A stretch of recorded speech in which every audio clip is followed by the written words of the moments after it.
ప్రియులారా, మరి దినకాలము దేవుని యొక్క వాక్య భాగాన్ని మనము ధ్యానం చేద్దాము. మరి దినకాలం వాక్య భాగంలో మా ప్రాముఖ్యమైన అంశం ఏమిటంటే, దేవుని కోపము ఎవరి మీదకి దిగవచ్చును, దేవుని దయ ఎవరి మీద నిలుచుండును. దేవుని కోపము ఎవరి మీదకి దిగవచ్చును, అలాగే దేవుని దయ ఎవరి మీద నిలుచును. దేవుని వాక్య భాగంలోకి వెళదాం. 78వ సంకీర్తన 31 వచనాన్ని మనం చదువుకుంటే, సంకీర్తన భాగము 78 31 వచనములో ఇలా రాయబడింది: దేవుని కోపము వారి మీదకు దిగెను. దేవుని కోపము ఎవరి మీదకు దిగును, దేవుని దయ ఎవరి మీద నిలుచును. చదవబడినటువంటి అధ్యాయంలో దేవుని యొక్క కోపము వారి మీదకు దిగెను అన్న మాట మనం చూస్తున్నాం. అలాగుననే కీర్తన గ్రంథము 106 సంకీర్తన 40 వచనాన్ని కూడా మనం చదవగలిగితే, 106 సంకీర్తన 40 వచనము: కావున యెహోవా కోపము ఆయన ప్రజల మీద రగులుకొనెను అని వ్రాయబడినది. దేవుని కోపము ప్రజల మీద, యెహోవా కోపము ప్రజల మీద, ఆయన ప్రజల మీద అంటే ఇశ్రాయేలీల మీద, ఆయన కోపం తన ప్రజలైన ఇశ్రాయేలీల మీద రగులుకొనెను అనేటువంటి మాట మనం చూస్తూ ఉన్నాం. వాస్తవానికి బైబిల్ మనం చదివితే ఒక అద్భుతమైన మాట ఏమిటంటే, ఆయన కోపము నిమిషము మాత్రమే ఉండును, ఆయన దయ ఆయుష్ కాలమంతయు ఉండును అని చెప్పి కూడా వాక్యంలో వ్రాయబడినది. రెండవది, నన్ను ప్రేమించి నా ఆజ్ఞలు గైకొను వారి విషయంలో 1000 తరాల వరకు నేను కరుణించువాడను. నన్ను ద్వేషించు వారి విషయమై తండ్రుల దోషములు కుమారుల మీదకి రప్పించుచు 3-4 తరముల వరకు అన్నాడు. అంటే ఆయన కోపము లేకపోతే ఆయన ఉగ్రత చాలా తక్కువని మనం చూస్తున్నాము. ఆయన దయ ఆయుష్ కాలమంతయు నిలుచును. నన్ను ప్రేమించిన ఆజ్ఞలు గైకొన్న వారిని 1000 తరాల వరకు నేను కరుణించువాడని అన్నాడు. నన్ను ద్వేషించు వారి విషయమై 3-4 తరాల వరకు తండ్రుల దోషములు కుమారుల మీదకి రప్పించుచు అనే మాట కూడా నిర్గమాకాండం 20 అధ్యాయంలో మనం చదువుతాము. ప్రియులారా, మరి దేవుడు ఒక్క నిమిషమే ఒకవేళ కోపపడినా దాని పరిణామం ఎలా ఉంటుంది? అదే దేవుడి యొక్క దయ మన మీద నిలుచుంటే దాని ప్రభావం, దాని విస్తృతం, లేక దాని యొక్క అనంతమైనటువంటి దేవుని అపారమైన ప్రేమ, లేక ఆయన కార్యాలు మన పట్ల ఎంత విలువైనవిగా మనం ఉంటాయనేది ఈ దినకాలం మనం చూద్దాం. వాస్తవానికి నరుని వంటి వాడు కాడు ఆయన. మనుషుడు కోపపడినంత రీతిలో ఆయన కోపపడేవాడు కాడు. నరుడు ఆవేశపరుడై తీసుకున్న నిర్ణయాలు వంటి నిర్ణయాలుగా దేవుడు ఎప్పుడూ కూడా ఆవేశపరుడై నిర్ణయాలు తీసేసుకునేటువంటి వాడు కాడు. ఒక మనుషుడు ఆలోచించేంత స్థితిలో దేవుడు ఆలోచించాడు. దేవుడు అంటాడు, మీ ఆలోచనలు వేరు నా ఆలోచనలు వేరు, మీ తలంపులు వేరు నా తలంపులు వేరు, మీ మార్గములు వేరు నా మార్గములు వేరు అనేసి దేవుడు సెలవివ్వటం జరిగింది. కానీ ఇక్కడ రాయబడినది, ఆయన తన కోపము తన ప్రజల మీద రగులుకొనెను అని. ఆయన తన కోపము తన ప్రజల మీదకు దిగెను అని చెప్పి వ్రాయబడినది. ప్రియులారా, నిజంగా దేవునికి మనం విధేయులుగా ఉంటే గనుక దేవుని దయ కూడా మన పట్ల అలాగే ఉంటుంది. దేవునికి ఎప్పుడైతే మనం విధేయులుగా మనం జీవిస్తామో అదే సమయంలో దేవుని దయ, ఆయన కృపా కనికరాలు కూడా మన పట్ల, మన బిడ్డల పట్ల కూడా అంతే సమృద్ధిగా ఉంటాయి. ఏనాడైతే దేవునికి ఒకవేళ మనం విరోధముగా చేయరాని కార్యాన్ని ఒకవేళ చేసి పూనుకుంటే గనుక దాని పరిస్థితి, దాని పరిణామం కూడా మన పట్ల అలాగే ఉంటుంది. కాబట్టి ప్రియులారా, మరి ఈ లాక్డౌన్ కారణం చేత కొంతమంది పనులు ఉండొచ్చు, పనులు ఉండకపోవచ్చు. అప్పటి వరకు చేసే పనులు వదులుకొని వేరు కొత్త పనుల్లో కూడా కొంతమంది వెళ్ళేవారుగా ఉంటారు.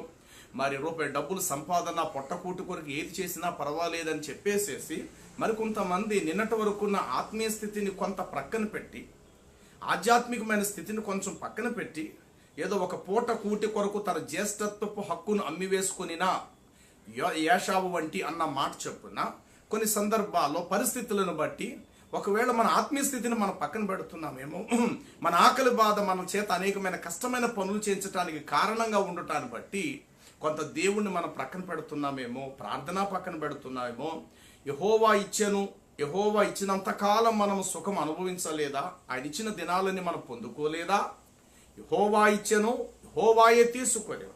ఇచ్చినప్పుడు ఎంతో సంతోషించిన మనము ఇప్పుడు కొంత ఖాళీ అయినంత మాత్రాన, చేతుల్లో పనులు లేనంత మాత్రాన దేవుని ఆత్మీయ స్థితిని మనం విడిచిపెట్టి మన ఆత్మీయ స్థితి కాస్త మెట్టు దిగజారిపోయి కొంత లోకములో కలిసిపోవటం అనేటువంటిది మంచిది కాదు. కష్టజీవులు కొద్దిగా తినినా ఎక్కువగా తినినా వారు సుఖనిద్ర పొందుదురు అన్నట్టుగా కలిగిన దాంతో మనం తృప్తిపరచబడ్డాన్ని మనం ఇష్టపడతాం. ఎందుకంటే ఇదే సమయంలో అపవాది ఎన్నో బాణాలు వేస్తుంది. నువ్వు ఈ పని చేస్తేనే నీ కడుపు నిండుద్ది, ఈ పని చేస్తేనే నీ బిడ్డలను పోషించుకోగలుగుతావు. కాబట్టి ఇక దేవుడు ఎక్కడున్నాడు, దేవుడు పక్కన పెట్టు, ఈ కరువుల్లో దేవుడు ఏం చేస్తున్నాడు, ఈ కష్టాల్లో దేవుడు ఏం చేస్తున్నాడు అని చెప్పేసేసి నిన్నటి వరకు ఆత్మీయ స్థితిలో ఉండి ఆత్మీయమైనటువంటి ఆత్మబంధువులతో సహవాసం కలిగిన కొన్ని సందర్భాల్లో ఇలాంటి పరిస్థితులు వచ్చినప్పుడు మరి కొంత లోకస్తులతో కలిసిపోయేటువంటి పరిస్థితులు, ప్రార్థనలో గడపలేని పరిస్థితులు, వాక్యానికి దూరమైపోయే పరిస్థితులు, ఇంకా బాగా చెప్పాలంటే భక్తిహీనులతో సహవాసం చేయటం నేర్చుకోవటం అనేది కొన్ని సందర్భాల్లో జరగచ్చు. ఇలాంటి పరిణామాలు ఒకవేళ జరిగితే కనుక దయచేసి సరి చేసుకుందాం. ప్రభు పాదాలు దయచేసి విడిచిపెట్టద్ది. కష్ట పరిస్థితుల్లో ఏదో రూపాయి డబ్బులు వస్తున్నాయి కదా పర్వాలేదని చెప్పి ఆత్మీయ స్థితిని అంచును దాటి దిగజారే స్థితికి దయచేసి మనం పోవద్దు. బైబిల్ గ్రంథములో మనం చూద్దాం, దేవుని కోపము ఎవరి మీదకి రగులుకొనెను, దేవునికి విరోధులైన వారి మీద అంటే కాదు, దేవుణ్ణి అపారంగా ప్రేమించి దేవుని యొక్క సన్నిధానములో జీవించే వారి మీద కూడా దేవుని కోపము రగులుకోవటం అనేటువంటి జరిగింది. వారి పనులు భంగమయ్యాయి, వారి వ్యాపారం అంతా కూడా అస్తవ్యస్తమైపోయింది, వారి చేతులు చివరికి ఖాళీ అయిపోయినటువంటి సందర్భాలు బైబిల్లో కొందరు వ్యక్తుల జీవితాలు మనం చూడొచ్చు. అందులో ముందుగా ఒక వ్యక్తిని మనం చూద్దాం. అతడు పేరు గాంచిన గొప్ప మహాచక్రవర్తి, మంచి కుటుంబం కలిగిన వాడు, తన బిడ్డలకు మంచి ఐశ్వర్యాన్ని అన్ని కూడా సిద్ధపరిచినటువంటి వాడు. అతని దినములలో చాలా నెమ్మది తన దేశంలో కూడా ఉన్నది. అతని పేరే యెహోషువపాతు. చూద్దాం దినవృత్తాంతముల రెండవ గ్రంథము 19వ అధ్యాయము 1వ వచనం నుండి నేను చదువుతున్నాను. యూదా రాజైన యెహోషువపాతు ఏ అపాయము చెందకుండా తిరిగి యెరూషలేమునందుండు తన నగరకు తిరిగి రాగా, దీర్ఘదర్శి అయినటువంటి హనాని కుమారుడు వగు యెహో అతనిని ఎదుర్కొన పోయి రాజైన యెహోషువపాతుకు ఇలాగు ప్రకటన చేశాను. ఏమని? ఓ రాజా, నీవు భక్తిహీనులకు సహాయము చేసి యెహోవా శత్రువులకు స్నేహితుడు వైతివి కదా. చూసారా ప్రియులారు, ఇక్కడ నీవు భక్తిహీనులకు సహాయము చేసి యెహోవా శత్రువులకు నువ్వు స్నేహితుడు వైతివి కదా. అందువలన యెహోవా సన్నిధి నుండి కోపము నీ మీదకు వచ్చును. కోపం ఎవరి మీదకి దిగువచ్చును? ఆయన తన కోపము తన ప్రజల మీద దిగెను. ఆయన తన కోపము తన ప్రజలలో రగులుకొనెను. ఎవరి మీదకు దేవుని కోపం దిగి వస్తుంది అని అంటే, మరలా చెప్తున్నాను, భక్తిహీనుడు కావద్దు, భక్తిహీనులతో సహవాసము చేయదు. మన సహవాసం అయితే తండ్రితోనూ కుమారునితోనూ పరిశుద్ధులతోనూ ఉంది. అపోస్తుల బోధ యందును సహవాసమందు రొట్టె విరుచుటయందు ప్రార్థించుటయందు వారి ఎడతెగక ఉండిన అపోస్తుల గ్రంథములో మనం చూస్తాము. అయితే ఇక్కడ మనం చదివిన ఈ అధ్యాయంలో ఒక పేరు గాంచిన యెహోషువపాతు, ఇతడు మంచి ప్రార్థనా పరుడండి. తన దేశం మీదకి నలువైపుల నుండి ఆ మోయాబీలు, అమ్మోనీయులు, సెయిరు, మన్యవాసులు మొదలగు దండెత్తి నలువైపుల నుండి తన దేశం మీదకి శత్రువులుగా ముట్టడి దెబ్బ వేయటానికి వచ్చినప్పుడు యెహోషువపాతు ఉపవాసం ఉండి ప్రార్థన చేయగా అద్భుతంగా మాటుగాండ్రుల్లో వారిలో ఆ సహనం కోల్పోయి ఒకరిని ఒకరు పొడుచుకొని చనిపోయి యెహోషువపాతు మీదకి రావాల్సిన శత్రువులందరూ కూడా దారి మధ్యలోనే హతులైపోయారు. ప్రియులారా, ఉదయం అయ్యేసరికి విస్తారమైన వెండి బంగారము యెహోషువపాతుకు మిగిలిపోయింది. ప్రియులారా, చాలా అద్భుతమైనటువంటి విషయం అది. అయితే మనం చదివినటువంటి అధ్యాయంలో ఇక్కడ యెహోషువపాతు అనేటువంటి వ్యక్తికి ఒక దీర్ఘదర్శి హనాని కుమారుడైనటువంటి యెహో అతను ఎదుర్కొని వచ్చి అతనితో ఇలా అంటున్నాడు. ఏమనో తెలుసా? ఓ రాజా, నీవు భక్తిహీనులకు సహాయము చేసి యెహోవా శత్రువులకు నువ్వు స్నేహితుడు అయితివి కదా. అందువలన యెహోవా సన్నిధి నుండి కోపము నీ మీదకి వచ్చును అన్నాడు. దేవుని కోపము అతని మీదకి వచ్చుట వలన ఏం జరిగిందో తెలుసా ప్రియులారా? అతని జీవితంలోనే చూడండి 20 అధ్యాయము 37 వచనము. 20 అధ్యాయము 37 వచనం. అప్పుడు మారేషువాడును దదాహు కుమారుడునగు ఎలియాజరు, నీవు అహజ్యాతో స్నేహము చేసుకుంటివి గనుక యెహోవా నీ పనులను భంగము చేయునని యెహోషాపాతు మీద ఒక ప్రవచనము ఒకటి చెప్పెను. ఆ తరువాత అతని వాడలు తర్షీషునకు వెళ్లకుండా బ్రద్దలైపోయెను. ఏవండి, రాజు యెహోషాపాతు అనే రాజు రాజ్య పరిపాలన చేస్తున్నాడు. అతనికి పెద్ద పెద్ద నౌకలు అనగా పెద్ద పెద్ద షిప్పులు, వాడలు కూడా ఉన్నాయి. ఈ వాడల్లో నుండి మంచి వ్యాపారాలు, బిజినెస్ బాగా జరిగేది ఆ రోజుల్లో. గంధపు మ్రానులను కానీ, అలాగనే ఏనుగు దంతాలు కానీ, ఇంకా విలువైనటువంటి వెండి బంగారాలే కానీ, తన దేశంలోని చలువరాతి రాళ్లే కానీ ఇతర దేశాలకు ఎక్స్పోర్ట్ చేయటం, అలాగే ఇతర దేశాల్లో విలువైనవి ఏవైనా తన దేశానికి కావాలంటే ఆ వాడల మీద రవాణా, ఆ సముద్రము మార్గము గుండా విలువైనటువంటి వాటిని యెహోషాపాతు తన దేశానికి తెచ్చుకోవటం. ఈ విధంగా మరి అనేక మంది రాజులలో ఈ యెహోషాపాతు కూడా గొప్ప పేరు గాంచినటువంటి రాజుగా.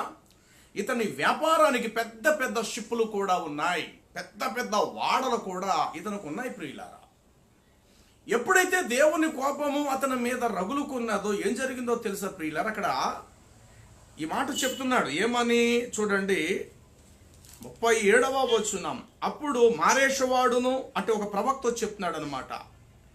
ఒక ప్రవక్త వచ్చి చెప్తున్న మారేషువాడును దోదావాహు కుమారుడగు ఎలియేజర్, చూడు, నీవు ఆహాబుతో స్నేహము చేసుకొంటివి గనుక యెహోవా నీ పనులను భంగము చేయునని యెహోషాపాతు మీద ఒక ప్రవచనం ఒకటి చెప్పెను. ఆ తర్వాత అతని వాడలు తర్షీషునకు వెళ్లకుండగా బ్రద్దలైపోయెను. అతని వాడలన్నీ కూడా దెబ్బతినేసి అతని బిజినెస్ అంతా వ్యాపారం లాస్ అయిపోయింది. మరి ఆ వాడల్లో సరుకులు ఎంత ఉన్నాయో ఏంటో మనకు తెలియదు, కానీ మొత్తం వాడలన్నీ కూడా ఒక వాడ కాదు, అతని వాడలన్నీ కూడా బ్రద్దలైపోయి మరి తన చేతి పనులన్నీ కూడా భంగము కలిగి నష్టమైపోయాడు. కారణం ఏంటో తెలుసా? ఇంతటి పరిణామం యెహోషాపాతు తెచ్చుకోవడానికి కారణం ఏంటంటే దేవుని కోపము అతని మీదకు దిగి వచ్చినది. యెహోషాపాతు మహారాజే, ప్రార్థనాపరుడే, కానీ అతడు చేసిన అవిధేయత ఏమిటంటే భక్తిహీనులకు అతడు స్నేహము చేసి యెహోవా శత్రువులకు సహాయకుడుగా తాను ఉండటం జరిగింది. ప్రియులారా, భక్తిహీనులతో సహవాసము చేస్తూ దేవునికి శత్రువులుగా ఉండేటువంటి వారికట అతడు స్నేహము చేయటం ప్రారంభించాడు. చూడండి, అక్కడ అంటాడు, నీవు భక్తిహీనులకు సహాయము చేసి యెహోవా శత్రువులకు నీవు స్నేహితుడు అయితివి కదా, కాబట్టి ఇదిగో యెహోవా సన్నిధి నుండి కోపము నీ మీదకి వచ్చును అన్నాడు. అంతే. ఆ కోపం ఏం జరిగిందంటే అతని రాజ్యములో కొంత నష్టమైపోవటం, అతని పనులన్నీ కూడా, వ్యాపారాలన్నీ కూడా నష్టమైపోవటం, తర్వాత అతడు బిజినెస్ చేసేటువంటి సముద్రం మీద వ్యాపారం చేసే పెద్ద పెద్ద నౌకలు, వాడలన్నీ కూడా మొత్తం తునాతునకలై వాడలన్నీ కూడా బ్రద్దలైపోవటం అనేటువంటిది జరిగింది. దయచేసి మాటలు వింటున్న ప్రియులారా, కష్ట పరిస్థితిలో ఉంటున్న మనము, మన పనులు ఎలా ఉన్నాయి? ఏ పనులు మనం చేస్తున్నాం? మన పనులు బాగుగానే ఉన్నాయా? మన పనులకు ఆటంకం లేక భంగము కలుగుతుందా? మన పనులకు ఎక్కడైనా ఆటంకం కలిగితే దానికి కారణం దేవుడు అనుకోక, మొదట మనలో లోపం ఉంది, తద్వారా పరిణామాలు మనకి ఎదురైన గుర్తిద్దాం. చాలామంది బుద్ధిహీనులు దేవుణ్ణి కలిగి ఉంటారు. పనులకు వారు చేసే అవిధేయతను బట్టి వారి చేతికి రూపాయి రాబడి రాదు.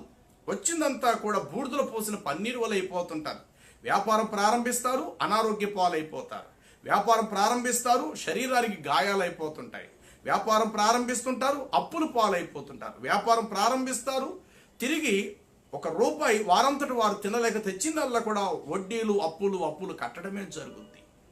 ఏమంటే దేవుణ్ణి తెలియలేని పాత రోజుల్లో, ప్రభు అంటే ఎరగని పూర్వపు రోజుల్లో కొంత నష్టమయ్యాము, దెబ్బతిన్నాము, అప్పులు పాలైపోయామంటే దానికి అర్థం ఉంది. ఎందుకంటే దేవుని సహాయం మనకు లేదు, దేవుని యొద్ద సరైన అడుగులు వేయటం మనకు తెలియదు. కాబట్టి మనం విచ్చలవిడి జీవితం, లేకపోతే మన అసమర్థత, మన సోమరితనము, విచ్చలవిడి జీవితము, ఎలా పడితే అలా జీవించడాన్ని బట్టి గత కాలంలో మనకు ఆ నష్టాలు కలిగినాయి అని మనం అనుకోవటంలో తప్పులేదు.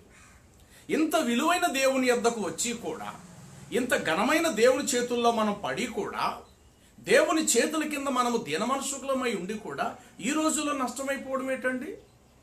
ఈ రోజుల్లో మనం నష్టమైపోవడం ఏంటి? మట్టి పట్టుకుంటే మట్టి అలాగా మట్టే, కొందరు చేతుల్లో బంగారం కూడా మట్టి అయిపోతుంటుంది. మట్టి అలాగా మట్టే కాదంటలేదు. బంగారం మట్టి అవ్వకూడదే. బంగారం ఎప్పుడు బంగారంలాగా ఉండాలా, మట్టి ఎప్పుడు మట్టిలాగే ఉండాలా. కానీ విచిత్రం ఏంటంటే మట్టి అలాగా మట్టిగా ఉన్నట్టుగానే బంగారం కూడా కొందరు చేతుల్లో మట్టి అయిపోతుంటారు. అప్పులు చేసి బ్యాంకుల్లో బంగారం పెడతారు, జీవితంలో దాన్ని బయటికి తెచ్చుకోలేరు ప్రియులారా. అప్పులు అప్పులు అప్పులు అప్పులు, రుణాలు రుణాలు రుణాలు రుణాలు, అలా డబ్బులు తెస్తారు, అలా అయిపోతుంటాయి. కారణం ఏమిటంటే దేవుని కోపము మన కుటుంబాల మీద, మన గృహాల మీద, మన బిడ్డల మీద ఉందని గుర్తించండి. కారణం ఏంటో తెలుసా? ఎక్కడో మొత్తం మీద దేవునికి అవిధేయతతో కూడిన పనులు చేశామేమో. కొన్ని సందర్భాల్లో దేవుని బిడ్డలతో సహవాసం చేయవలసినటువంటి వారు దేవునికి విరోధులైనటువంటి వారితో స్నేహం చేస్తుంటారు, వారిళ్ళకి వెళుతుంటుంటారు, వాళ్ళని తమ ఇళ్ళకి రప్పించుకుంటుంటారు. దేవుడంటే పడని వారు, దేవుడంటే ఇష్టపడలేని వారితో అధికంగా వారు స్నేహం చేయటం ప్రారంభిస్తుంటారు. వారితో ఎక్కువగా వియమందుతూ ఉంటుంటారు ప్రియులారా. చూడండి 18వ అధ్యాయం మొదటి మాట చూద్దాము. ఆహాబున యెహోషాపాతునకు ఐశ్వర్యము ఘనత అధికముగా కలిగిన తరువాత యెహోషాపాతు ఆహాబుతో వీయమంది. కొన్ని సంవత్సరములు గతించిన మీదట షోమ్రోనులో నుండి ఆహాబు నద్దకు పోయెను. ఆహాబు అతని కొరకును అతని వెంట వచ్చిన ఆ జనము కొరకు అనేకమైన గొర్రెలను పశువులను కోయించి తనతో కూడా రామోత్గిలాదు మీదకి యుద్ధము చేయుటకు అతనిని ప్రేరేపించెను. అప్పుడు ఇశ్రాయేలు రాజైన ఆహాబు యోధా రాజైన యెహోషాపాతును చూచి, నీవు నాతో కూడా రామోత్గిలాదు మీదకి యుద్ధమునకు వచ్చేదవా అని అడుగగా, అందుకు యెహోషాపాతు, నేను నీ వాడను. చూడండి, నేను నీ వాడను, నా జనములు కూడా నీ జనులే, మేము నీతో కూడా యుద్ధమునకు వచ్చేదము అని చెప్పాను. ఏమంటే ఒక ప్రార్థనాపరుడైన యెహోషాపాతు ఎక్కడా? దేవునికి విరుద్ధంగా జీవించే ఒక విగ్రహారాధకుడు తన భార్య అయినటువంటి ఆ యొక్క యెజబేలు మాట నమ్మి దైవ ప్రవక్తలను చంపించేటువంటి, దేవుని వాక్యానికి పూర్తిగా విరుద్ధంగా జీవిస్తూ, దేవుడు ఏదైతే ఇష్టపడలేని విగ్రహారాధన చెయ్యొద్దన్నాడు, అనేకమైన విగ్రహాలు పెట్టి పూజిస్తూ తన ప్రజలైన ఇశ్రాయేలీలను దేవుని మార్గములో కాకుండా విగ్రహారాధన మార్గం వైపునకే ఇశ్రాయేల్ ప్రజలను నడిపించే ఒక దుర్మార్గుడైనటువంటి ఆహాబు, ఒక దుర్మార్గురాలైనటువంటి అతని భార్య యెజబేలు, అలాంటి వారితో ఒక ప్రార్థనాపరుడైన వాడు, ఒక భక్తిపరుడైన వాడు, ఉపవాసాలుండి కన్నీళ్లు కార్చేటువంటి ఒక మంచి ప్రార్థనాపరుడైనటువంటి యెహోషాపాతు అతనితో వెళ్ళి అతని దగ్గరికి వెళ్ళి ఏమన్నాడు తెలుసా? అతనితో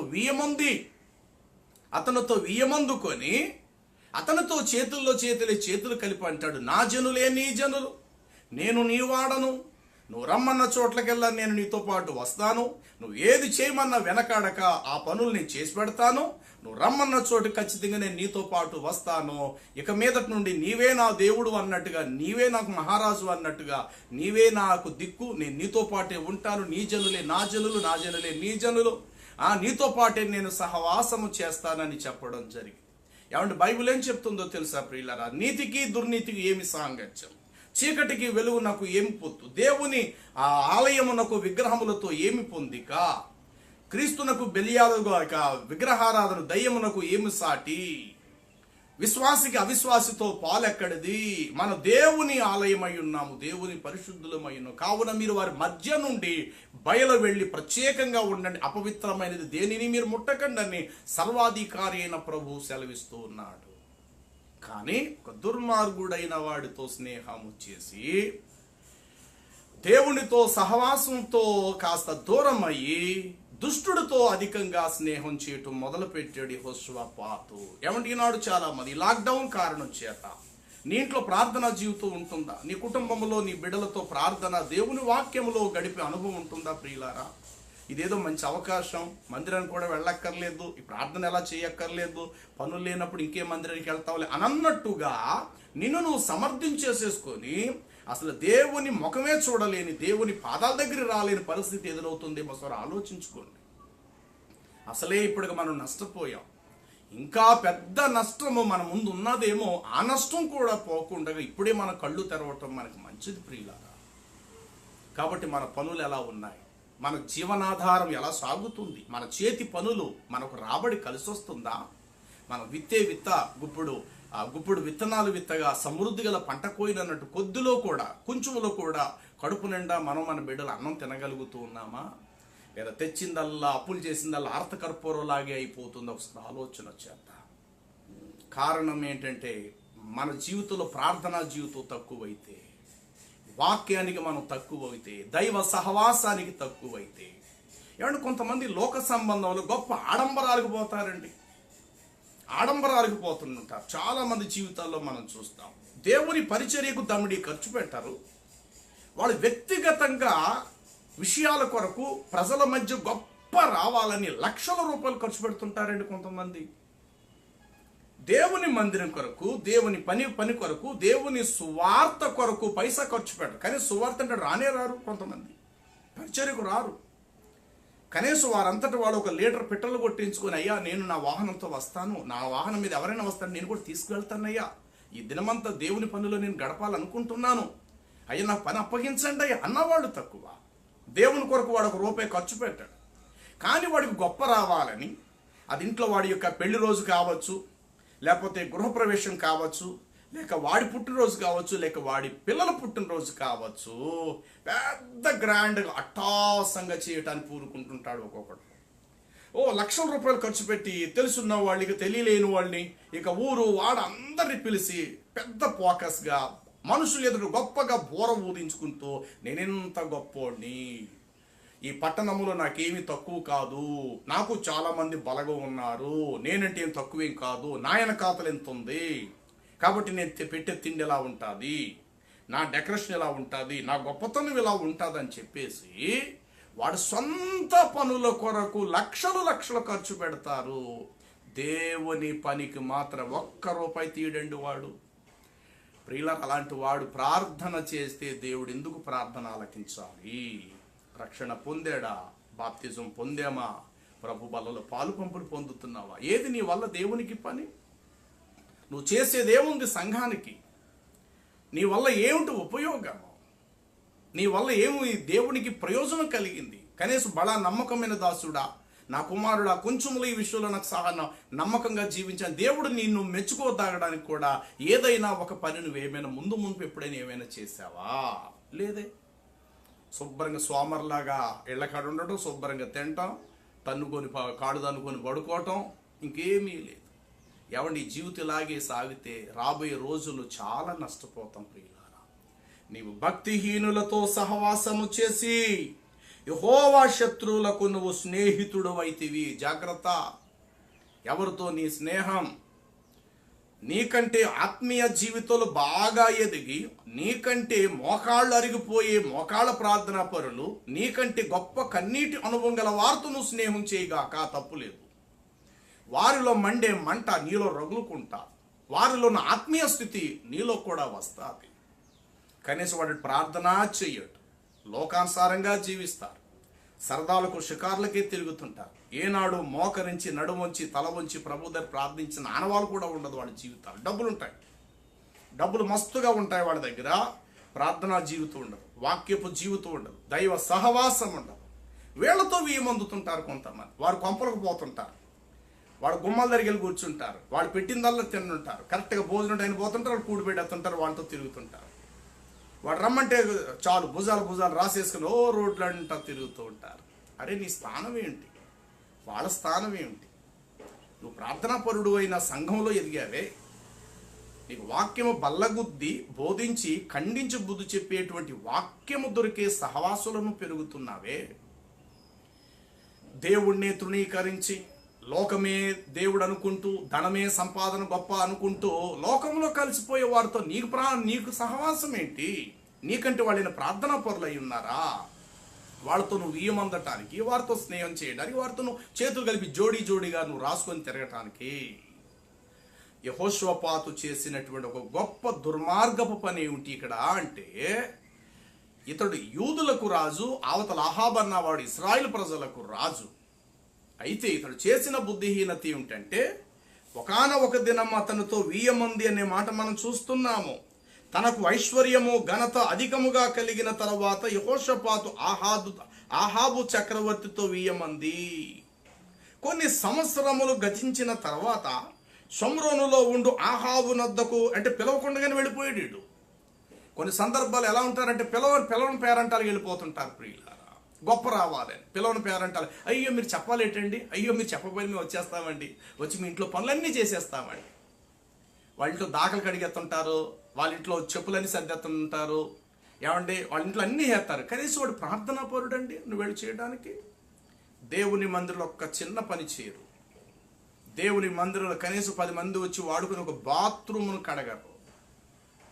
కానీ అవతల వాడికి ₹4 డబ్బులు ఉన్నాయంటే కనుక ఆ ఇంటికి వెళ్ళి బాత్రూమ్లు కడిగేస్తారు, చెప్పులు కడిగేస్తారు, వాళ్ళ కాళ్ళు కడిగేస్తారు, నెత్తి మీద వేసేసుకుంటారు. ఎంత దుర్మార్గత! ఈ పనులు చేసేవారి జీవితాలు ఎప్పుడు వర్ధిల్లవంటి ఆ శాపం వారి పిల్లల వరకు వెంటాడుతుంది. జాగ్రత్త. ఏదో కుక్క తిండికి ఆతృత పడినట్లు కొంతమంది 4 ఎంగిలి మెతుకులకు ఆశపడి భుజాలు రాసేసుకొని, అయ్యో వీళ్ళు దైవ సహవాసంలో లేరే, దేవునికి విరుద్ధంగా జీవిస్తున్నారే, వీళ్ళంటి వారితో నీ సహవాసం చేయటమా?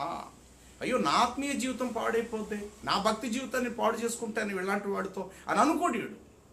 వాళ్ళు తేలితే నాకు పేరు వస్తారు. ఎందుకంటే వాళ్ళు ₹4 డబ్బులు ఉన్నారు కాబట్టి రేపు పొద్దున కష్టంలో ₹1 డబ్బులు పెడితే ఇస్తారు కదా నాకు వాళ్ళు. దేవుడు ఇవ్వడండి నీకు? దేవుడు ఇవ్వకుండానే నువ్వు నేను ఇంతటి వాళ్ళం అయిపోయామా? మనుషుల మీద ఆధారపడి ఎప్పుడైనా కష్టం అంటే ₹1,00,000 ఇమ్మంటే ఇచ్చేస్తాడు. కాబట్టి అతను రమ్మన్న వెంటనే వెళ్ళిపోవాలి, రమ్మనకు పోయినా సరే నేను వెళ్ళిపోయి ప్రొద్దుటి గుమ్మం దగ్గర వాలిపోవాలా. ఇక్కడ యెహోషాపాతు అలాగే చేశాడు. వాడితో 1000 మంది. ఒక దినాన వాడు చెప్పపెట్టకుండానే వెళ్ళిపోయాడు. కొంతమందిని జనాభాని వెంటేసుకుని పోయాడు. ఎవడంతో మాయించి ఫుడ్ పెట్టేశాడట. అక్కడ రాయబడింది కదా, గొప్ప గొప్ప పశువులను, మేకలను, గొర్రెలను మాయించి బాగా వధించి మాయించి ఆ డంపీస్ మటన్ బిర్యానీ లాంటిది శుభ్రంగా పెట్టేశాడట అండి. శుభ్రంగా తినేసిన తర్వాత పెట్టినోడు అంటున్నాడు కదా అహాబు చక్రవర్తి అన్నట్టు, రామోత్ గిలాద్ మీదకి రేపు యుద్ధంకి నేను వెళ్ళాలనుకుంటున్నాను, నాకు సైనికులు చాలా మంది ఉన్నారు, అయినా మరి నాకు సపోర్ట్గా నువ్వు కూడా యుద్ధం చేయడానికి నా పక్షంగా నువ్వు వస్తావా, నీ సైనికులు తీసుకొని అన్నాడు. కనీసం ఒక నిమిషం ఆలోచించాలండి కదండి వీడు.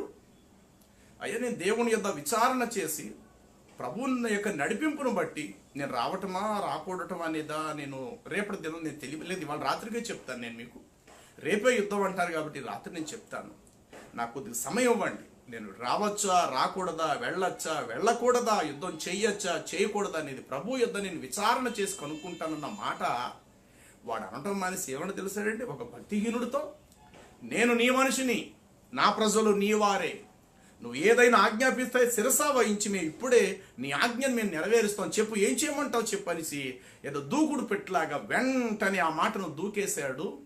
వాడు అంటాడు కదా, సరే అయితే మరి ఇంకెలా వెనక్కి వెళ్ళటం ఎందుకు, వచ్చిన వాళ్ళు ఎలాగా ఉండిపోండి, నీ సైనికులు కూడా వచ్చేయమని చెప్పు, రేపొద్దునే మన యుద్ధానికి పోదాము అంటాడు. అయితే జరిగిన విషయం ఏంటంటే ఆ యుద్ధంలో ప్రోత్సహించినటువంటి అహాబు చక్రవర్తి చచ్చిపోయాడు. మారువేషంలో ఉన్నప్పటికీ ఒకడు గురు చూడకయే తన యొక్క అమ్మున పొదిని విడవగా ఆ యొక్క విల్లు వెళ్ళి ఆ వాడి కవచపు కీళ్ళు మధ్యన దిగబడి రక్తపు కారి వాడు ఎక్కి వచ్చిన రథం మీద ఆ సాయంత్రం అస్తమించే వరకు కూడా రక్తం కారుతూ వేశ్యలు స్నానము చేసేటువంటి ఒక చిన్న నది యొద్దకు వాడిని తీసుకుని వెళ్ళగా ఆ సాయంత్రం అస్తమయ సమయం మందు అహాబు చక్రవర్తి తన రథములో రక్తము మడుగట్టి వాడు అక్కడే చచ్చిపోయాడు. ఇక యెహోషాపాతు ఎల్లునోడు ఏం చేసినట్టు అమ్మో అని చెప్పేసేసి భయపడిపోయి వాడు తిరిగి వచ్చేసాడు. తిరిగి వచ్చిన సందర్భం ఇక్కడ మనం చూస్తున్నాం. ఈ 19వ అధ్యాయం, యూదా రాజైన యెహోషాపాతు ఏ అపాయమో చెందకుండా తీసుకెళ్ళినోడు చచ్చాడు. వాడితో పాటు వెళ్ళిన వాడు మాత్రం కొంత క్షేమంగానే తిరిగి వచ్చాడు. ఎందుకంటే దేవుడు వీడికి ఒక అవకాశం ఇచ్చాడు. చాలా సందర్భాలు దేవుడు మనకు అవకాశాలు ఇస్తుంటాడు. ఈరోజు నువ్వు నేను తప్పించబడ్డామంటే మన నీతి, మన యథార్థత, మన బలము, మన అదృష్టం అని అనుకోవద్దు గాక. దేవుని కృపచేత నీవు నేను తప్పించబడుతున్నా. దేవుని కృపచేతే మనం పోషించబడుతున్నాం. దేవుని దయాదాక్షణ్యం వలననే ఈ క్షణం వరకు మన నోటికి మన ముద్ద అందుతుందనేది మనం గుర్తించాలి. దీని వెనకాతలు ఎవరో మన వెనకాతలో ఉండి మన తాత ముత్తాతలు వాళ్ళు చేసుకున్న అదృష్టాలో మన పూర్వీకులు చేసుకున్న పుణ్యమో అన్న డైలాగులు దయచేసి చెప్పకండి. ఈ క్షణం వరకు ఈ స్థితిలో ఉన్నామంటే అది కేవలం దేవుని కృపయే. దావీదు భక్తుడు అంటాడు, ఇదిగో నీ దాసుడు నేను నీ స్థితిలో ఉండటకు నేను ఎంతటి వాడని, నా కుటుంబం ఏ పాటిది అన్నాడు. ఇట్టి స్థితి గలవారు ధన్యులు, యెహోవా తమకు దేవుడు కాగలిగిన జనులు ధన్యులు. కాబట్టి ప్రియులారా, యుద్ధానికి ప్రోత్సహించిన అహాబు చక్రవర్తి చచ్చాడు. వాడితో 1000 మంది వాడితో ఎందుకంటే కొంత ప్రార్థన పరుడే వీడు, అతనితో కాస్త చెయ్య కలిపి వెళ్ళాడు. కానీ మొత్తం మీద ఎదురు దెబ్బ తిన్నాడు, నష్టపోయాడు. ప్రాణాన్ని అరిచేతిలో పెట్టుకొని మరలా యెరూషలేము అనే తన నగరం నాకు క్షేమంగా తిరిగి వచ్చేసాడు. ఇతడు వచ్చేసి ఊపిరి పీల్చుకుంటాడు, అమ్మయ్యా మొత్తం మీద నా ఇంటికి నేను వచ్చేసాను బాబోయ్ అని చెప్పేసి.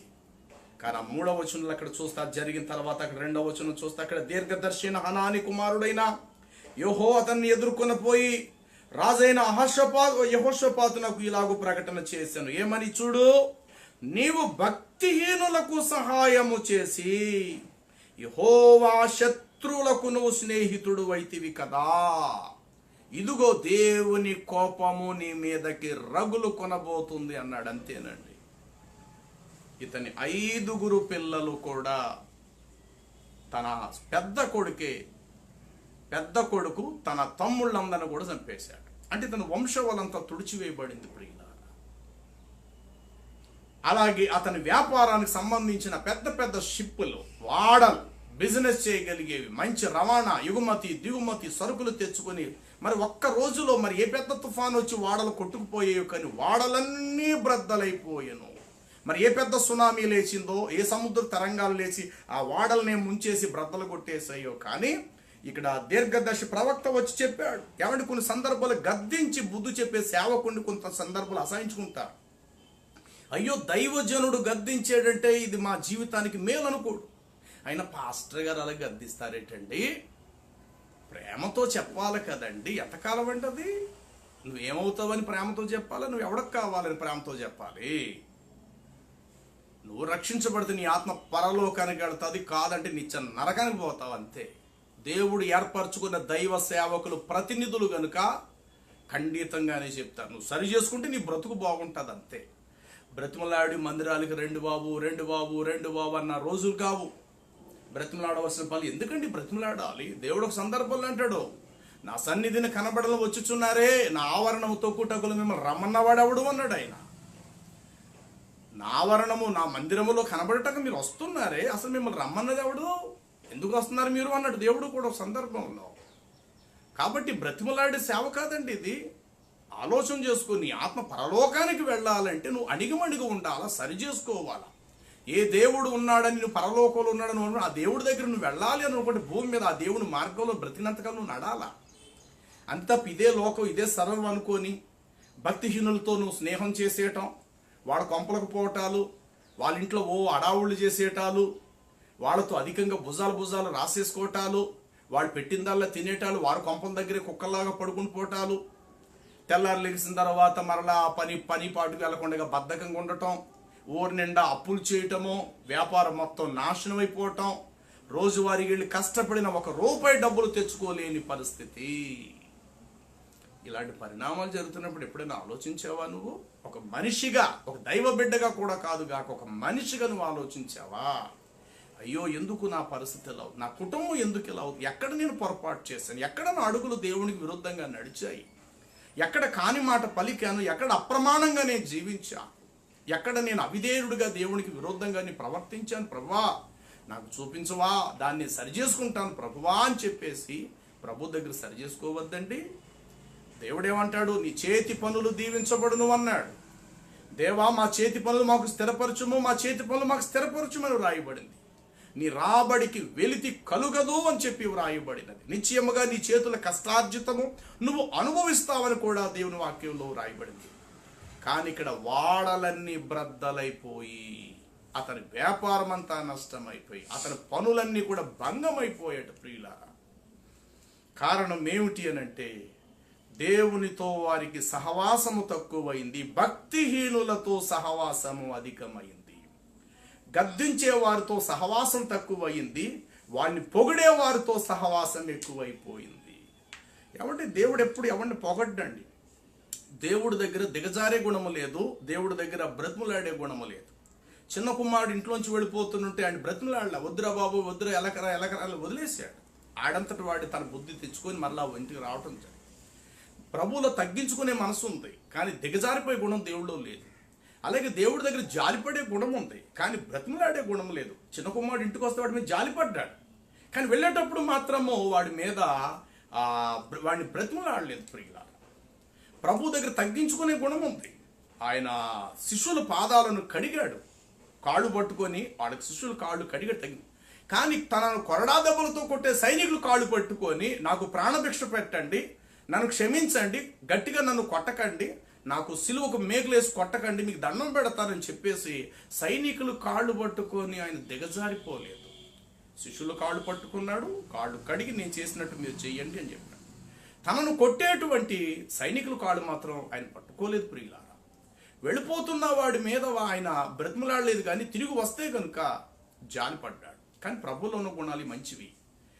జాలిపడతాడు కానీ బ్రతిమలాడాడు, తగ్గించుకుంటాడు కానీ దిగజారిపోడు. ఆయన స్థానం ఆయన కాపాడుకుంటాడు ఎప్పుడు కూడా దేవుడు.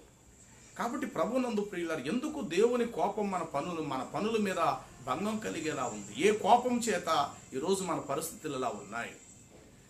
ఇంటికి తీసుకొచ్చే రూపాయి మిగలలేని పరిస్థితి అయిపోతుంది. చూడండి, హగ్గై గ్రంథం 1వ అధ్యాయం 6వ వచనములో చూస్తే, మిమ్మలను మీరు జాగ్రత్త పరచుకొనుడి, నీ విత్తనము విత్తిదివే కానీ కొంచెమే నీకు పంట పండెను, నీవు దానిని ఇంటికి తీసుకొని రాగా అది లేకపోవుననేటువంటి మాటలు మనం చూస్తాము. నువ్వు దానిని తెచ్చినా సరే అది నీ దగ్గర నిలవదు అనేటువంటి మాట మనం చూస్తాం. చూడండి, మీ ప్రవర్తన గురించి ఆలోచించుకోండి. హగ్గై గ్రంథం 1వ అధ్యాయం 6వ వచనము, మీరు విస్తారముగా విత్తినా మీకు కొంచెమే పండెను, మీరు భోజనం చేయుచున్నను ఆకలి తీరక ఉన్నది, పానము చేయుచున్నను దాహము తీరకున్నది, బట్టలు కప్పుకొని నన్ను చలి ఆగకు ఉన్నది. పనివారు కష్టము చేసి జీతము ఎంత సంపాదించుకొనినను ఆ జీతము చిరిగిపోయిన సంచిలో వేసినట్లుగానే ఉన్నది. కాగా సైన్యములకు అధిపతి యెహోవా సెలవిచ్చుచున్నది ఏమనగా, మీ ప్రవర్తనను గూర్చి ఆలోచించుకొనుడి. అది విషయం. ఆలోచిస్తున్నావా? ప్రభు, ఈరోజు నా పరిస్థితి ఎలా ఉంది, కారణం ఏంటి ప్రభు? ఎక్కడ నేను అవిధేయతగా జీవించాను? దేవుని సంఘాన్ని ఎక్కడ దొంగిలించారు? ఎవరు కొంతమంది కష్టపడతారు, కనీసం దేవుని మందిరంలో దశమ భాగం అర్పించలేని పరిస్థితులు మనం చూస్తాం. చాలా మంది నిరుపేద సేవకులు ఉంటుంటారు. కొన్ని సందర్భాలు వాళ్ళు చెప్పి బాధపడతారు, అయ్యా మా సంఘ పరిస్థితులు చాలా ఇదిగా ఉంటుందయ్యా. కొంతమంది ఉద్యోగస్తులు ఉన్నారు, ఏవండి ఇలాంటి పరిస్థితుల్లో కూడా నిరుపేద స్థితిలో ఉన్నవారు, ఏదో చక్క కారు ఈ బంగ్లా ఉన్న వాళ్ళు నేను చెప్పట్లేదు గాక, కొంతమంది నిరుపేద తాటే గుడుసుల్లోనో లేమి స్థితిలోనో కనీసం తొక్కుకోవడానికి సైకిల్ కూడా లేనటువంటి సేవకులు ఉంటున్నారు కదా. మరి అలాంటి సంఘాలకు వెళ్ళేటువంటి మీరు కనీసం సేవకులను పోషించటానికి పోషణార్థానికి కావాల్సి ఇవ్వకపోతే ఇది ఒక జీవితం ఏనంటారా? ప్రియులారా, ఆలోచించండి. మీ ప్రవర్తన గురించి ఆలోచించండి. కష్టపడుతున్నావు, ఎక్కడైతే నువ్వు బల్లలో సంస్కారం రొట్టి ద్రాక్షరసుల పాలు పంపులు పొందుతున్నావో ఆ స్థలములు, ఆ సన్నిధులు, అక్కడ వాక్య పరిచయం చేసే దైవజనుని యొద్ద నీ దశమాంశములను అనగా దశమ భాగం తీసుకెళ్ళి అర్పించాలి.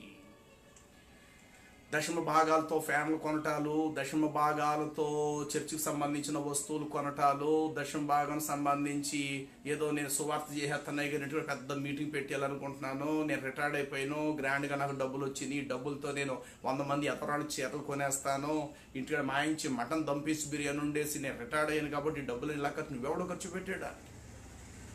నీ వచ్చే ప్రతి దానిలోనూ నువ్వు రక్షించబడ్డావు కనుక వాక్యం చేత నువ్వు దినదినము కడగబడుతున్నావు. నీకు స్నానం చేయించే స్థలము దేవుని సన్నిధి, నీకు ఆహారం పెట్టే స్థలము దేవుని సన్నిధి, వాక్యం దొరుకుతుంది. అక్కడ నువ్వు తీసుకొని రా నీ కష్టార్జితాన్ని, నీ దశమ భాగాన్ని అక్కడికి తీసుకొచ్చి అక్కడ పెట్టి కన్నీటితో ప్రార్థన చేసుకొని, ప్రభువా మరలా వచ్చి ఇదే దినాన్న ఈ విధముగా నీ సన్నిధిలో అర్పించే కృప నాకు ఈ ప్రభువా అని అన్నప్పుడు ఈ వారము లేకపోతే ఆ నెలంతా కూడా దేవుని తన రెక్కల కింద నిన్ను భద్రపరిచి కృపాక్షేమాలతో నిన్ను నీ కుటుంబాన్ని నింపుతాడు. అది లేదే కనీసం నువ్వు కానుకేయటం చేత కాదు, దశమ భాగం ఇవ్వటం అంతకన్నా చేత కాదు. లక్షలు తీసుకొచ్చి నువ్వు బిజినెస్ చేస్తున్నావే, ఏం వ్యాపారం కలిసి వచ్చింది? ఊరు నిండా అప్పులు పాలైపోయి ఈరోజు ప్రభు దగ్గరికి రాకముందు మనం నష్టపోయామంటే దానికి అర్థం ఉంది. కానీ ప్రభువులోకి వచ్చిన తర్వాత మట్టి పట్టుకుంటే అది బంగారంగా మారాలి ప్రియులారా. నా వ్యక్తిగత జీవితంలో ఒక నిరుభేద స్థితిలో నుండి దేవుడు ప్రేమించి నన్ను ఆశీర్వదించాడు. నేనే కదా, ఎంతోమంది సేవకులు ఉన్నారు, ఎంతోమంది విశ్వాసులు కూడా నా కళ్ళ ముందు, మా సంఘంలో ఎంతోమంది దీనులైన బిడ్డలు ఉన్నారు. ఈరోజు వారిని దేవుడు ఉన్నత స్థానంలో పెట్టాడు, మంచి స్థితిలో పెట్టాడు, 10 మందికి పెట్టేవారుగా చేశాడు. ఒకప్పుడు చూడాలంటే నిజంగా వారికి ఏమీ లేదు. ఈరోజు ఒక సొంత గృహం ఉండటానికి 10 మందికి పెట్టేటువంటి ఆ స్థితి స్తోమతలు దేవుడు మందిరానికి వచ్చినప్పుడు నిజంగా చాలా దేనులుగా వారు వచ్చారు, ఏమీ లేని వారుగా వచ్చారు. కనీసం కుటుంబంలో దేవుని యొక్క ఒక సొంత గృహము కూడా లేనటువంటి పరిస్థితి కలిగిన కుటుంబాలు ఎంతోమంది మా సంఘాల్లో ఉన్నారు. కానీ ఈనాడు దేవుడు వారిని ప్రేమించాడు. ఎందుకంటే వారి యథార్థత, వారి ప్రార్థనా జీవితము, వాక్యం చెప్పినప్పుడు ఖండించుకొని సరిచేసుకునేటువంటి విధానమే ఈరోజు వారి జీవితాలు ఒక ఉన్నతమైన మంచి భవిష్యత్తులోకి రావడానికి కారణమైంది ప్రియులారా. కానీ నాడు దేవుడి వాక్యాన్ని ఎరిగి ప్రభు అంటే నాకు తెలుసు అని చెప్పుకొని కూడా భక్తిహీనులతో సాంగత్యం చేయుట. చూడండి 26వ కీర్తనలో దావీదు చక్రవర్తి ఈ మాట చెప్తాడు. ఏమంటాడంటే, భక్తిహీనులతో నేను సాంగత్యం చేయకుందును, వేషధారులతో నేను పొందు చేయను, దుష్టుల సంఘము నాకు అసహ్యము అనేటువంటి మాట మనం చూస్తాము. చూడండి 4వ వచనము, పనికి మాలిన వారితో నేను సాంగత్యము చేయను, వేషధారులతో నేను పొందు చేయను, దుష్టుల సంఘము నాకు అసహ్యము, భక్తిహీనులతో నేను సాంగత్యము చేయను, నిర్దోషినని నా చేతులు కడుక్కొందును అన్నాడండి. అలాగుననే 139వ కీర్తనలో కూడా ఒక చక్కటి మాట ఇలా వ్రాయబడి ఉంటుంది. 139వ కీర్తన 139వ కీర్తనలో 21-22 వచనాలు, 21-22 వచనాల్లో ఇలా వ్రాయబడి ఉంటుంది. 139 చూడండి, యెహోవా నిన్ను ద్వేషించు వారిని నేనును ద్వేషించుచున్నాను కదా, నీ మీద లేచు వారిని నేనును అసహించుకొనుచున్నాను కదా, వారి యందు నాకు పూర్ణ ద్వేషము కలదు, వారిని నాకు శత్రువులుగానే భావించుకొనుచున్నాను. దేవా, నన్ను పరిశోధించి నా హృదయమును తెలుసుకొనుము, నన్ను పరీక్షించి నా ఆలోచనలను తెలుసుకొనుము, నీకు ఆయాసకరమైన మార్గము నా యందు ఉన్నదేమో చూడుము, నిత్య మార్గమున నన్ను నడిపించుము అన్నాడు. అంటే నీకు ఇష్టము లేని వారు నాకు ఇష్టం లేదయ్యా, నువ్వు ప్రేమించిన వారిని నేను ప్రేమిస్తాను. ఏమంటే కొన్ని సందర్భాలు అంటారండి, ఎలా ఉంటుందంటే దేవుడు పక్కన పెట్టిన వారితో స్నేహం చేస్తుంటారు కొంతమంది. ఎందుకంటే దేవుడు వాడిని సరిచేయాలని, దేవుడు వాడిని గాయపెట్టి మరలా నేనే నీ కట్టు కడతాను, అప్పటి వరకు నువ్వు ఇలాగే ఉండాలని దేవుడే పక్కన పెడితే కొంతమంది కల్పించుకొని వెళ్ళాడు గాయం కట్టడానికి ప్రయత్నం చేస్తారు. మంచిది కాదు. ఇంట్లో తల్లి తన బిడ్డకు అన్నం పెట్టలేనప్పుడు ఇంట్లో అందరూ మౌనంగా ఉండాలి. దొంగసాటుగా తీసుకొచ్చి ఆడికి అన్నం పెడితే కొట్టిన తల్లికి విలువ కూడా ఇవ్వడాడు. ఏ తల్లి కొట్టిందో ఆ తల్లి మరలా వాడి కాకేసి అన్నం పెట్టాలి, అది మంచి పద్ధతి. ఏ తండ్రి అయితే తన బిడ్డను కొట్టాడో అదే తండ్రి మళ్ళీ దగ్గర పిలిచి తన చేతులతో భుజాన్ని ఎత్తుకోవాలి, అది మంచి పని. తండ్రి ఒక పక్కన దెబ్బ కొట్టినప్పుడు సైడ్ నుంచి వెళ్ళి నాన్న అంతేలేరా అలా కొడుతుంటాడు, ఏం మాటలేం పట్టించుకోడు, పిచ్చోళ్లే, వయసు ఎదిగింది కానీ జ్ఞానం ఎదగలేదు తండ్రిది అని చెప్పి తండ్రిని లోకుగాను చిన్న చూపు చూసే విధంగా ఉండకూడదు. ఇక్కడ దేవుడికి విరుద్ధమైతే అతడు మనకి విరోధమే. దేవుడు ప్రేమించాడో వాడిని నువ్వు ప్రేమించు, దేవుడు వాడిని వద్దు అని అనుకుంటే నువ్వు కూడా వాడిని వద్దు అనుకోవాలి. ఇది ధర్మం, దైవ ధర్మం అది.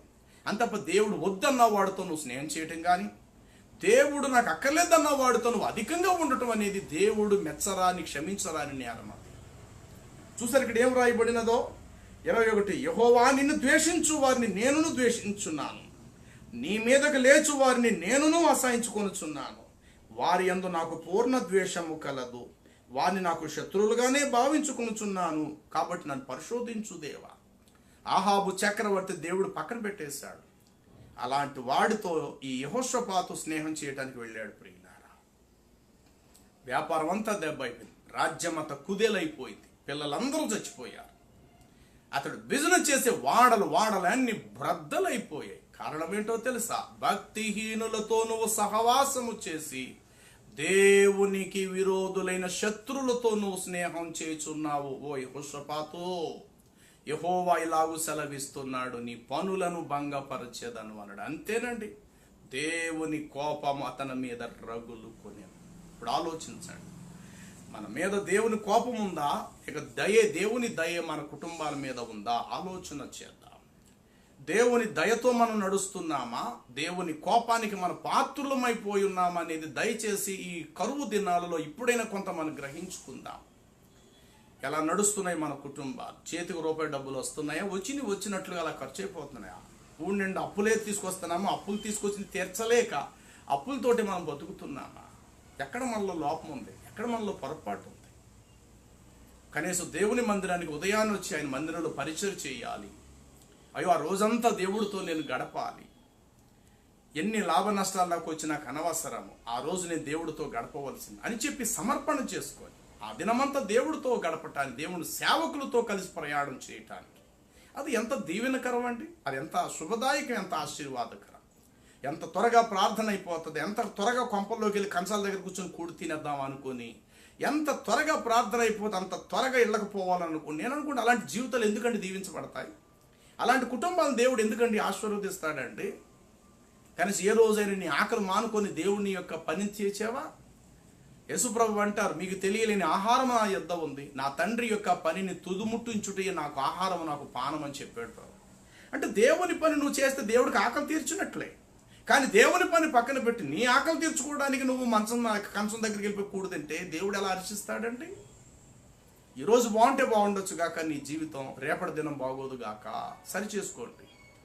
ఈరోజు కలిగిన ఈ విపత్తులు రాబోయే రోజుల్లో రాకుండా ఉండాలి అంటే కనుక ఇప్పుడే కళ్ళు తెరవండి. ప్రభువా, నేను చేసే స్నేహం సరైంది కాదు ప్రభువా.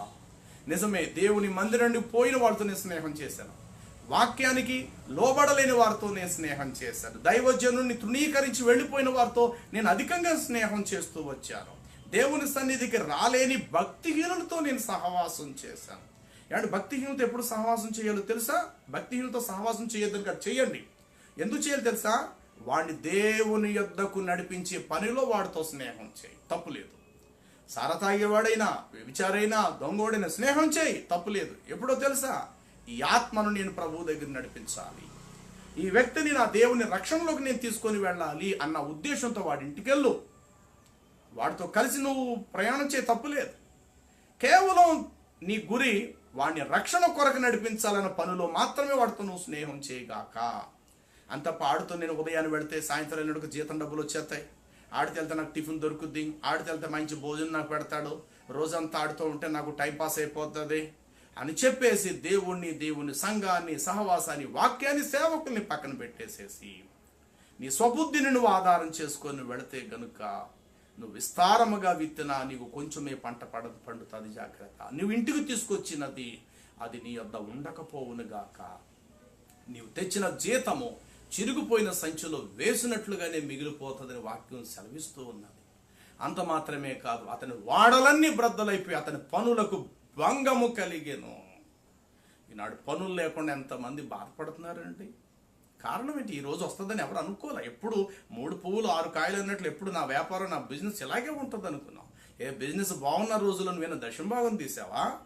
బిజినెస్ బాగున్న టైంలో ఒక్క పూట 1 గంట పక్కన పెట్టి ప్రార్థనకి ఎప్పుడైనా వచ్చావా? ఆ రోజు బిజినెస్ బాగుంది అయినా సరే దేవుడి కొరకు ఈరోజు మూత వేసేద్దాం, ఈరోజు వ్యాపారం ఉంది అయినా సరే నీ దేవుడి మందిరానికి వెళ్ళాలి ఈరోజు. ఏమన్నా కొన్ని సందర్భాలు ముస్లిం చూస్తుంటుంటే నమాజు టైంకి సట్రాలు దుకాణాలు దింపేస్తారు, ఆపేస్తారు, అని పనులు చేయరండి. కనీసం వాళ్ళని చూసారు వరకు కొన్ని సందర్భాల్లో నేర్చుకోవాలి. ఆ రోజు పూట పని చేయరు. ఆ నమాజ్ అయ్యే సమయాన్ని గబగబా సట్రాలు దుకాణాలు దించేసుకుని గబగబా వెళ్ళిపోయి వారి యొక్క ప్రార్థనలు చేసుకోవడానికి వారు పరుగులు తీస్తుంటారు. ఆ మాత్రం ఆసక్తి కూడా లేదు. కొన్ని సంఘాల్లో ఉపవాసకోటాలు జరుగుతాయి, కానీ వాడు మాత్రం రాడు. ఎరా అబ్బాయి ఎందుకు రాలేదంటే బిజినెస్ కదండి, మళ్ళీ లేకపోతే వ్యాపారం దెబ్బ అవుద్ది కదండి. మరి ఇప్పుడు దెబ్బ అవటా లేదండి? ఇప్పుడు దెబ్బ అవటా లేదా? ఏగలు తోలుకుంటున్నారు కూర్చొని దుకాణాల దగ్గర కూర్చొని. ఎవడొచ్చేస్తారు మీ దగ్గర కొనుక్కోవడానికి? ఈరోజు వ్యాపారాలు ఎలా జరిగిపోతున్నాయి? ఈరోజు మన వ్యాపారాలు, మన బిజినెస్లు, మన లాభాలు ఎలా ఉంటున్నాయి? ఈరోజు ఆలోచన చేయండి. ఏమో గత కాలం ఇలా చేశారేమో. మీరు ఏ సంఘమైనా కావచ్చు గాక, ఏ సహవాసానికి వెళ్ళే విశ్వాసులైనా కావచ్చు గాక, ఏ గొప్ప బిజినెస్ వ్యాపారం చేసే వ్యక్తులైనా కావచ్చు. ఈరోజు ఏడుస్తున్నారు కదా సేవకుల దగ్గరికి వచ్చి, అయ్యా పాస్టర్ గారు ప్రార్థన చేయండి, వ్యాపారం అంతా దెబ్బ అయిపోయింది, బిజినెస్ అంతా పాడైపోయింది అయ్యగారు, లక్షలు పెట్టాము అయ్యగారు, ఏ రూపాయి కూడా రావట్లేదు అయ్యగారు, మీరు బాగా ప్రార్థన చేయండి. ఈరోజు అడుక్కోవటం దేనికి? ఇంతకు ముందు ఎప్పుడైనా నీ వ్యాపారంలో 10వ భాగం తెచ్చిన దేవుడి మందిరానికి ఇచ్చావా? ఈరోజు సంఘంలో దైవజనుడు ఉపాసకోటాలు పెట్టాడు. ఎక్కడి నుంచో మంచి దైవజనుడు వచ్చి ఆత్మపూర్ణుడైన దైవజనుడు వస్తున్నాడట. 3 రోజులు వాక్యం బోధిస్తాడు. ఈ 3 రోజులు నా వ్యాపారాన్ని పక్కన పెట్టేసి నేను నా భార్య బిడ్డలు కుటుంబంతో కలిసి వెళ్ళి దేవుని మందిరంలో కూర్చున్నాడు, పరిచర్య చేద్దాం, అక్కడ వాక్యం విందాం అన్న ఆసక్తితో ఏనాడైనా ఈ దుకాణం మూసేసావా?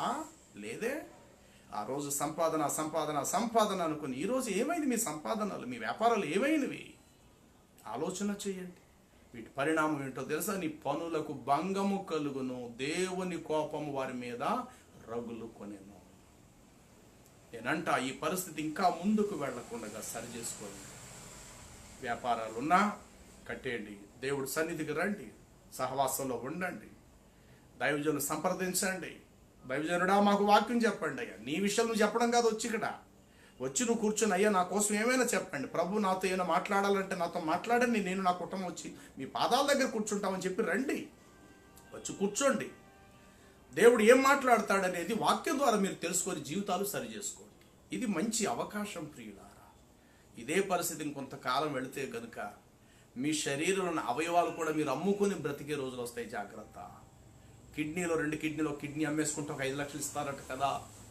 ఇంట్లో ఎవరికి తెలియకుండా సీక్రెట్గా కిడ్నీ అమ్మేసుకుంటే ఒక 5-6 లక్షలు వస్తాయి కదా. అలాంటి రోజులు కూడా వచ్చిన ఆశ్చర్యపోవలసిన పని లేదు. బిజినెస్ లేదు, వెనకాల పిల్లలు చూస్తే ఎదుగుతున్నారు, పెట్టడానికి తిండి లేదు, అమ్ముకోవటానికి ఇంట్లో ఏ వస్తువులు లేవు. ఇక ఆ విధమైన పరిస్థితుల్లో రాబోయే రోజుల్లో కూడా వచ్చిన ఆశ్చర్యపోవలసిన పని లేదు. అలాంటి దుర్దినాలు రాకముందే దేవుని కోపం మన మీద రగులు కొనక మునిపే దేవుని దయతో మన కుటుంబాలు నింపబడాలి అని అంటే దయచేసి మనం ఎవరితో స్నేహం చేస్తున్నాం అనేది ఎరిగి గుర్తించి ఆ స్నేహాన్ని కట్ చేయండి. ఆ స్నేహాన్ని కట్ చేసుకొని భక్తిహీనులతో సాంగత్యం అనేసి ఆత్మీయులైనటువంటి దేవుని బిడ్డలతో గడపండి. దుకాణాలు మూయండి. ఎలాగ మూసారు కదా, మిగతా టైంలో సేవకులు సంఘానికి వెళ్ళండి. ఖాళీగానే ఉంటారు కదా దైవజనులు. మీరు ఏ సంఘానికి వెళ్ళినా ఆ సేవకులతో మీరు సంప్రదించుకోనండి, వాక్యం వినండి, సరిచేసుకోండి. మరలా దేవుడు కనికరించడం, మరలా పూర్వ వైభవాన్ని దేవుడు మరలా తెచ్చి మీ చేతుల్లో పెడతాడు.